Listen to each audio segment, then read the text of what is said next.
Boker Tov, aujourd'hui, vendredi, la veille de Shabbat Kodesh, la veille de Parashat Korach, dans lequel nous savons que la Torah, elle a mis toute cette section de Parashat pour la querelle qu'il y a eu entre Korach et Moshe Rabbeinu, et la fin tragique de Korach et de ceux qui étaient avec lui. Et là, je vous ai amené, parce que c'est un grand problème, parce que c'est un très grand problème, ce qu'on appelle la discorde, la marloquette, la querelle. Le livre de Rabbi Eliezer Papo, qui est un très très grand kabbaliste du XVIIIe siècle, Sarajevo, il est enterré là-bas. Tous les grands rabbinim d'Israël, depuis des dizaines d'années, vont pèleriner sur sa tombe, un Kadosh Elyon. Et il dit comme ça, il a écrit un livre qui s'appelle Pele Yoretz, qui est connu mondialement, et il dit Yadoua Kamassanu Yamachloket, on sait combien Dieu est la querelle, qu'il fera, je lui dirai Rabotenu, comme nos sages ont appris, ou les filles Chomer Shebo Kamalechama Tzarichadam Itrazek, combien l'homme doit se renforcer, Berov Roz Vetaratsumot, l'Itrahek de se sauver, voir et de fuir, Keboreach Minamavet, comme celui qui se sauve de la mort. Il faut que tu te sauves de la querelle, de la marloquette, quand quelqu'un. Ah ouais, se sauver de la mort, on file, hein. Je peux te dire qu'on se tape des sprints si on sait qu'il y a un danger de mort. Il te dit la même chose. Mais il est, celui que Baruch Hashem, il a passé une petite semaine ou un mois sans se disputer, Alitalel, qui n'a pas à s'enorgueillir de ça que pendant un mois, il est resté tranquille. Parce que, il te dit, tu sais à quel moment tu dois t'enorgueillir, entre guillemets, tu dois être satisfait. Je répète, de ne pas se disputer, il te dit, c'est normal, c'est comme ça que ça doit être. Tu sais quand est-ce que tu peux, entre guillemets, être satisfait de ne pas te disputer, tu sais c'est quand?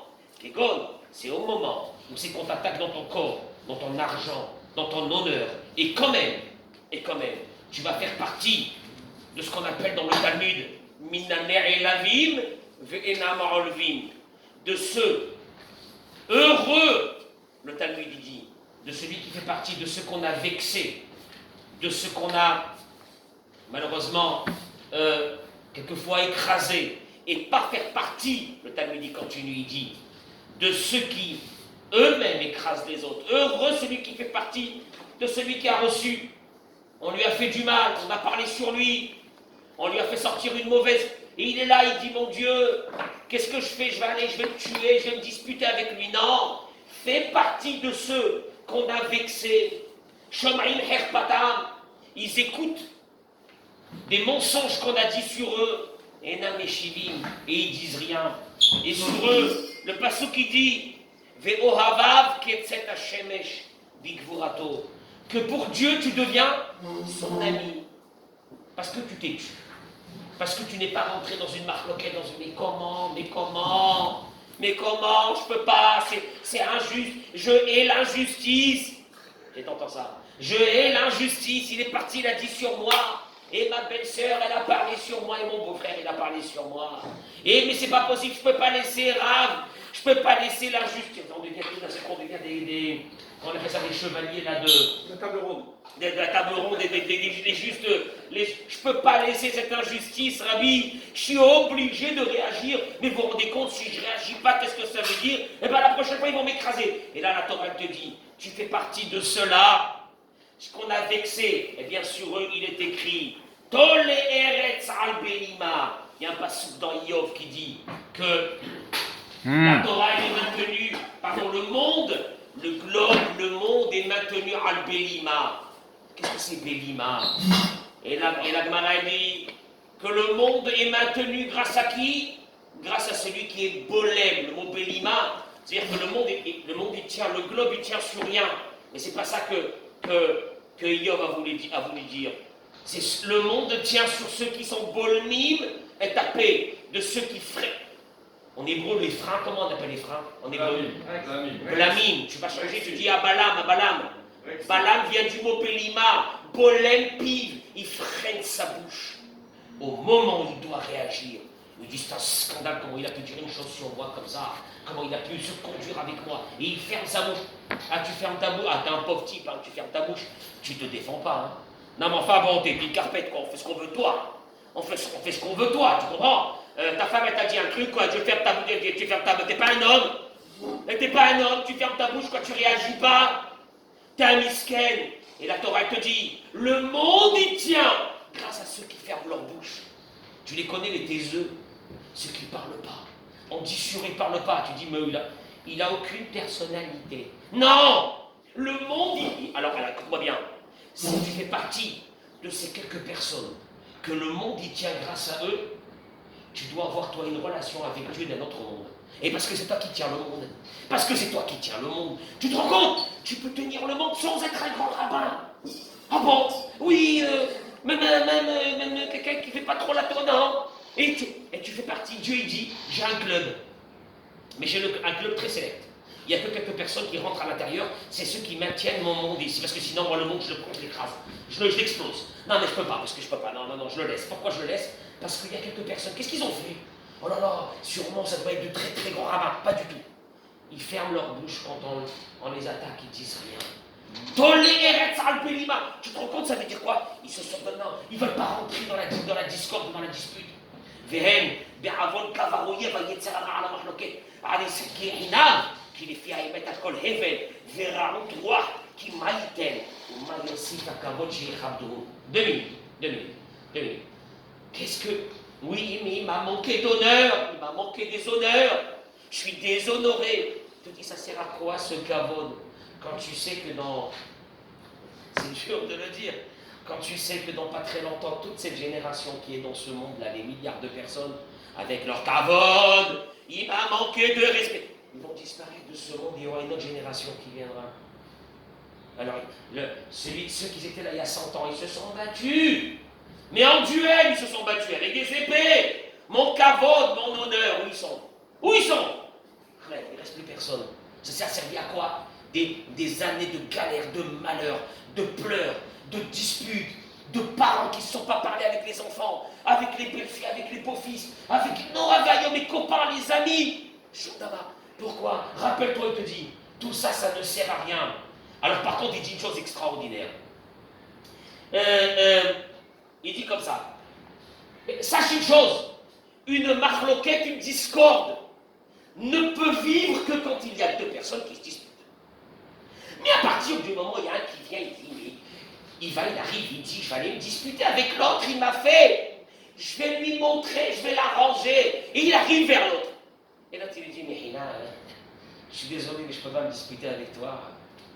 Hein? Vas-y, dis sur moi ce que tu veux, vas-y. Et la bagarre qui devait durer 10 ans, elle dure 1 minute. Parce qu'une dispute ne peut se faire que quand il y a quoi, Shimon? Deux personnes. T'as déjà vu toi un type dehors qui s'énerve tout seul et qui crie comme ça? Un type, il faut lui donner un cachet. Il crie, il s'énerve, c'est bien personne. Et tu dis, il est fou, il s'énerve. Il s'énerve sur qui? Il n'y a personne. Donc, rappelle-toi une chose, quelqu'un vient vers toi pour se disputer. Ou ton épouse, elle te dit, mais c'est ça comme ça. Et toi, tu dis rien, tu te tais. Et tu lui dis, oui, il ne faut pas se taire parce que se taire, l'autre il va s'énerver, il se tait, il se moque de moi. Non. Tu lui dis, tu as raison. Ah, le mieux, c'est quoi le mieux? Tu dis, mais il a, excuse-moi. Mais l'autre, il va continuer, il va dire, mais qu'est-ce que ça veut dire, excuse-moi? Tu lui dis, vraiment, je m'excuse, une deuxième fois. Il y a déjà 50% de la colère qui est partie. Oui, mais c'est facile de dire, je m'excuse, et c'est comme ça, et c'est machin. Je dis, vraiment, je ne sais pas comment faire, je suis complètement, je suis confus. Ça, c'est fini. Donc, il est écouté. Il est arrivé pour te tuer, il est arrivé pour se battre avec toi, il est arrivé pour ça, il ne reste plus rien. T'as un type, tu lui as fait une queue de poisson, il arrive, il te double, il veut te tuer. Si tu lui dis, machin, là, ça peut dégénérer. Tu sais qu'est-ce que tu fais? Tu lui fais comme ça. J'ai dit comment il est dégoûté parce qu'il a envie de se battre avec toi. Il ne trouve plus personne. Il ne faut plus trouver personne. Et pourquoi? Parce que Gadol Shalom, la Gemara dit, il n'y a que le Shalom qui est important dans ce monde. Où il y a le Shalom, il y a Dieu. Vous voulez avoir Dieu dans votre maison ou non? Parce qu'il faut arrêter, il faut arrêter de mettre dans des maisons des poissons, des fils rouges, des machins. Nous, ce qu'on veut, c'est pas des poissons et des fils rouges. Non, j'ai rien contre des fils rouges, hein. Mais C'est pas ça qui protège une maison, Ben Mezouza. C'est pas ça qui protège une maison. Tu sais qu'est-ce qui protège une maison? Quand il y a Dieu qui est là-bas. Or, Dieu, il s'appelle Shalom. Mais à quel prix il dit le Péléoret? C'est très dur le Shalom. Tu sais pourquoi c'est très dur? Parce que c'est le plus beau. Ah non, je ne peux pas, je dois réagir. Ah non, si je ne réagis pas, je meurs. Je ne peux pas. Et la Torah te dit, Toleret al-Belima. Le globe, il tient sur quelques tzadikim dans ce monde. Pas des rabbins. C'est ceux qu'on parle sur eux. Et il dit, je m'en fiche. La vie, elle passe. La vie, elle passe. Tu te rends compte combien dans les cimetières, il y a de personnes qui se sont disputées entre eux, qui ne se sont pas parlé une vie, avec des frères, avec des sœurs, avec des familles. Tu vois ça et tu te dis, bon, chez la qu'est-ce que c'est ce monde? Qu'est-ce que c'est ce monde? Des années de larmes. Pourquoi? Pour rien. Pour rien. Ils sont à la fin, ils sont tous partis de ce monde. La futilité de la querelle, la futilité de la marloquette. Je vous dis la vérité, c'est pas la peine d'aller vers de grandes choses dans la vie. Dans des choses qui sont simples comme ça, le shalom. Ohev shalom, Rodev shalom. Aaron à Kohen, il était ça. Ohev shalom, Rodev shalom, Ohev et abiliot. Il aimait chaque personne. Parce que c'est ce que Dieu veut de toi dans ce monde. Que tu aimes chacun, n'importe qui. Ouais, sa tête, elle ne revient pas. Non, tu aimes tout le monde. Pourquoi? Parce que ta neshama et ma neshama, et sa neshama, et la tienne, Giorgio. Elle est liée ensemble. On vient tous d'un même endroit. Elle est liée ensemble. Voilà, Rabotai, qu'est-ce qu'on apprend de ce Shabbat Kodesh de Parashat Korah? El Kli Marsi Bracha, il dit Rabbi Shimon ben Halafta.